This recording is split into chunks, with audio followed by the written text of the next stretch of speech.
گوش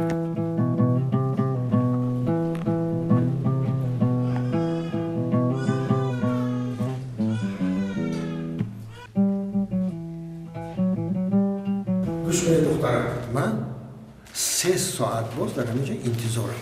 گفتم که زن شما رو تولد نکرده است. چه تولد نکرده است؟ چه فرات بفهمی یا نمیفهمی؟ ها انوای عینک دار، انوای مردک. آن از من دیر آمدگی بود. خوشکار بار این بچه برآورده در بغلش موندید و رفت. انوای دیگری چی من مردک من سبزی نه؟ و همین خیلی ریشش نرسیده لیکن فرزند برآورده در بغلش موندید رفت. اما چی؟ اکا جان متاسفانه این از ما وابستگی نداره. چرا شما وابستگی نداره؟ این برای شما وابستگی نداره در شما؟ فقط برای شما بخورن جوییه؟ یافتکوف کی یافتکوف؟ شما مبارک شود. شما صاحب دخترچه شده. چه دخترچه؟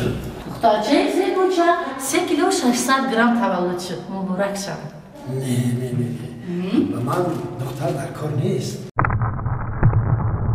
من پسر در کار. دفعه آینده پسر هم می شود. زید نشد.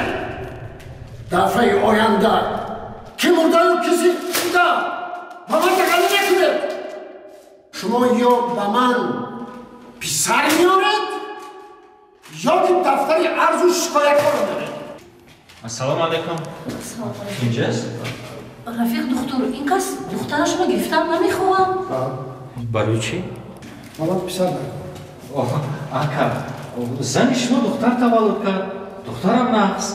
یک یاردم چی میشود؟ بعد این از ما وابستگی ندارد. از شما وابسته نباشد، از این وابسته از کی وابستگی دارد؟ خیلی این کار طبیعت است. شما خودتون چند دختر دارید؟ من 3 پسر دارم لیکنی البته شما همه پسرها رو با خودتون گرفتید و بعد باقی موندهش رو به ما حواله کنید. یک از دختر دار میشود، یک از پسر دار. از شما دختر چه شد؟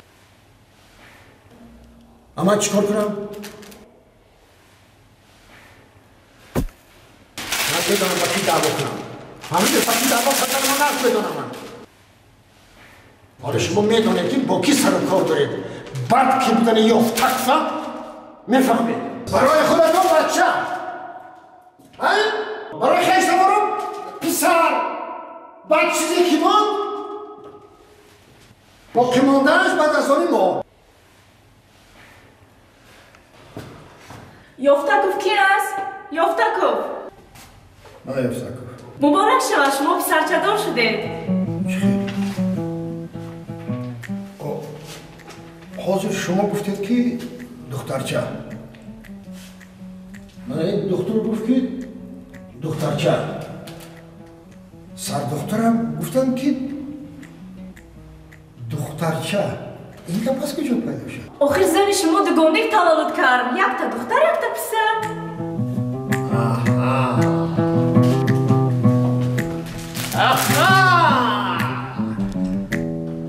فهمیدن که یافتکوف کیست؟